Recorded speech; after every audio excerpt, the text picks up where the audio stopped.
IRB, hoje eu vou falar sobre esse case, né? Tudo que está acontecendo, toda a volatilidade nessa ação. Mas antes de começar, dá um like, se inscreva no canal e ative as notificações. E vamos lá, hoje a gente vai falar sobre IRB, né? Resseguros do Brasil. Essa ação que vem passando por um momento bem turbulento na Bolsa. Ela já chegou a estar cotada acima dos R$ 42 no começo desse ano. Está na casa dos R$ 17, ou seja, perdeu aí mais de 20 bilhões de valor de mercado nas últimas semanas. Então, eu vou falar tudo o que está acontecendo aqui e para deixar bem claro, eu vou retratar os fatos e as cartas do fundo Esquadra e do que foi reportado no Estadão, tá? Então, toda essa análise e os pontos que eu vou colocar aqui sobre o questionamento do balanço não é uma análise minha, é uma análise do fundo Esquadra que reportou e é público, tá? Então, vou deixar isso aqui bem claro. É um assunto bem tenso, bem delicado, que envolve aí uma variação muito grande no papel, então eu vou tentar explicar um pouquinho. Bom, a primeira coisa, né? O mercado, a economia, uma das principais coisas que mexem o preço, né, a importância, é confiança e expectativa. Ou seja, tudo que já aconteceu, né, está na economia, na empresa, já está dado, e aí o importante é o que vai ser. E aí, projeções, o que a empresa está falando que vai acontecer, você acaba acreditando ou não em função da expectativa, né, e da confiança que você tem. Então isso não acontece só com as ações, né, mas também com a economia como um todo, né? Confiança e expectativa é tudo.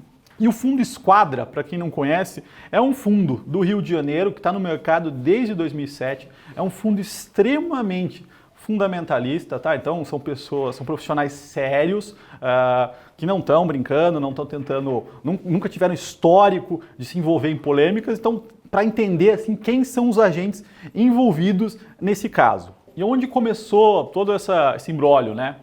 No dia 2 de fevereiro, o fundo Esquadra soltou a carta mensal, né? Os fundos soltam cartas falando sobre posições. E ele, no dia 2 de fevereiro, soltou a carta dele de 154 páginas, justificando por que eles estavam shorts, estavam vendidos em IRB. Então, para exemplificar, um principal ponto da carta, né, começa da seguinte maneira, eu vou ler na íntegra, esse ponto é bem importante. Em nossa opinião, existem indícios que apontam para lucros normalizados recorrentes significativamente inferiores aos lucros contábeis reportados nas demonstrações financeiras da companhia. Então, eles levantam vários pontos nessa carta. É uma carta de 154 páginas, como eu falei, extremamente detalhada, não é um documento simples. Tem que entender muito de contabilidade. Eu deixei aqui embaixo um link com o relatório nosso, né? E o relatório nosso inclui o link para as duas cartas. Então, quem tiver interesse, é bem complexo, bem completo. Resumidamente, o que eles apontam na carta? Lucro recorrente, né, são menores do que o reportado.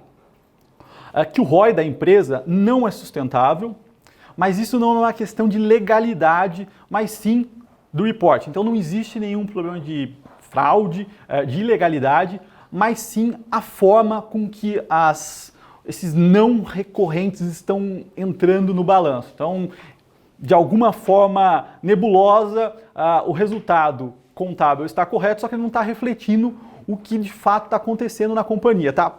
Isso aqui, racional do fundo Esquadra.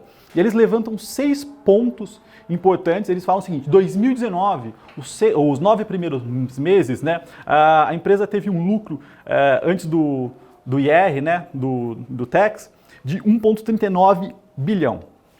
Mas se a gente ajustar por esses fatores aí que estão de alguma forma errados, né, não estão ajustados, o resultado da empresa antes do imposto de renda deveria ser um prejuízo de 112 milhões. Então é algo extremamente relevante, por isso que chamou tanto atenção no mercado, né? E os 6 pontos que eles levantam, eu não vou detalhar cada um, porque eu precisaria de 2 horas aqui para falar os pontos contábeis, mas ganho de capital com venda de um shopping. Ele tem float de operação de seguros, então ganho com dinheiro, operação de juros como se fosse um banco, expectativa de salvados e ressarcidos, reversão de provisão anteriores a 2014, remarcação de ativos imobiliários e avaliações otimistas dos contratos de seguros da safra de 2019. Então, assim, desses pontos aqui, o que dá para ficar mais claro, assim, que dá para todo mundo entender, é o seguinte: venderam um shopping e reprecificaram o shopping, e isso passou pelo balanço, ou em resultado financeiro, ou não foi explicado. A empresa ganha dinheiro com seguro, né? Uma empresa de resseguros, não vendendo ou remarcando o ativo. Então isso de alguma forma é legal contabilmente, mas passou pelo balanço e dá a entender que eles estão ganhando dinheiro operacionalmente de uma forma que não é. Tá? Então esse é o grande ponto aqui que o pessoal da Esquadra levantou, que entra ainda num problema ainda maior, né? O que aconteceu? Quais são os passos seguintes que causaram ainda mais transtornos no mercado? A IRB estava em período de silêncio, então toda empresa que vai reportar um resultado trimestral ou anual, ela não pode falar nada sobre resultado, sobre projeções, 15 dias antes de reportar. Então, ou seja, CEO, CFO, RI, todo mundo não costuma falar com os investidores, fica recolhido nesse momento. Pode falar de outros temas, mas que não de projeções e resultados. O ponto é, dado a importância desse fato, né, eles deveriam ter soltado um fato relevante, deveriam ter feito um conference call, não fizeram. O que a segunda carta diz é que eles fizeram reuniões com investidores específicos, ou seja, algo não é das melhores práticas, o que causou um transtorno ainda maior. E aí no dia, aí no caso, né, o Fundo Esquadra faz uma nova carta, sabendo das respostas da empresa, isso vai para o mercado, aí sim que a RB decide no dia 9 fazer um conference call, já bem atrasado, né? E de uma forma que não ficou gravado no site e não explicou esses 6 pontos. Então, são muito mais, né? Você consegue quebrar esses 6 em vários pontos. Então, ela não conseguiu dar respostas significativas para esses pontos. Aí o negócio desandou de uma forma bem que a gente viu, né? Como a gente viu o papel desabando, muita gente acabou percebendo ali que de fato tinha algumas coisas duvidosas, o que o fundo apontou.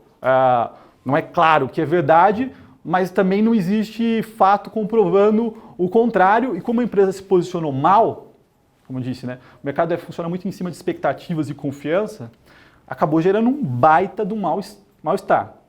Então esse foi o grande problema da IRB. Mas tivemos um segundo ponto que foi o agravante, né? Então a empresa o mercado levantou pontos do fundamento dela, e ela não conseguiu justificar e se posicionou mal, muito mal, e aí acabou impactando muito no preço.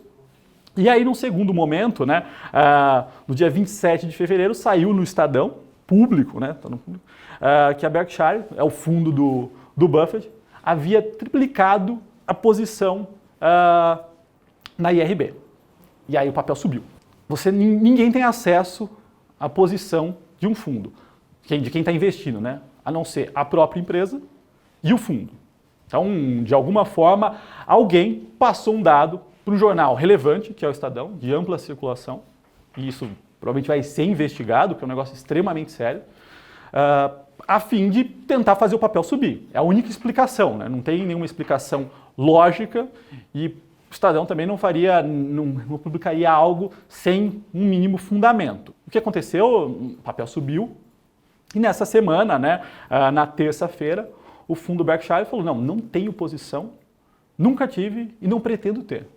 E aí sim, o negócio piorou muito, né? Então, temos um problema grande de confiança, de comunicação, porque alguém está falando pela empresa que tem investidor grande entrando, o investidor não estava entrando, então alguém usou essa informação, né, ou inventou essa informação de má fé, e acabou causando transtornos no mercado. E aí o que aconteceu? A empresa, para tomar alguma medida, o CEO, né, o presidente e o CFO, o diretor financeiro, renunciaram ao cargo. Então, qual é o case dessa empresa? É uma empresa que está perdendo ali, perdeu a cultura, perdeu quem estava gerindo. Tem alguns pontos aí em relação aos próprios resultados, né? Porque se isso aqui for confirmado, né, se esses pontos aqui forem confirmados, que vários não recorrentes não estão ajustados devidamente no balanço, né? A empresa não está mostrando da forma ajustada, porque se pegarem o balanço e o release da maioria das empresas, vocês vão ver que existe um balanço, o contábil, e existe o gerencial. Então, é normal, né, aceitar que algumas coisas passem no balanço como resultado. E as empresas fazem o quê? Fazem o disclaimer, olha, isso aqui foi de uma venda de um ativo que passou pelo meu balanço, ou de uma reversão, ou de uma provisão de imposto. E fica bem claro isso quando elas fazem o ajustado. Então não existe, nada feriu a legalidade. Entretanto, se isso for confirmado, a gente vai ver uma bela diferença do resultado operacional da empresa do que era pensado. Tá? Então esse é o grande ponto da IRB. É um grande imbróglio, é um problema de confiança. Então, qual que é a minha visão? Cara, não dá para entrar numa empresa onde perdeu o CEO, CFO, você não sabe o que está acontecendo do lado operacional, né? Você não sabe se os números que você tem lá de fato são o ajustado ou não. Então, isso vai demorar para acontecer, né? Para resolver. Então, a minha visão é ficar fora desse negócio. Era um case queridinho do mercado, mas a gente viu vários problemas aí nas últimas semanas aí que fazem as pessoas ficarem bem atentas, tá? Então eu recomendo para quem gosta, para quem tem, leia, o relatório está aqui embaixo, é o nosso relatório com a nossa recomendação toda, e dentro do relatório tem os links para as cartas, como eu falei, são cartas extensas, bem descritas, com todos os pontos contábeis que eles enxergaram ali, e tem uma certa lógica, então é interessante ver, porque é algo que chama atenção, é algo que muda totalmente o case da empresa, tá certo, pessoal? Bom, se vocês gostaram desse vídeo, dá um like, se inscrevam e até o próximo.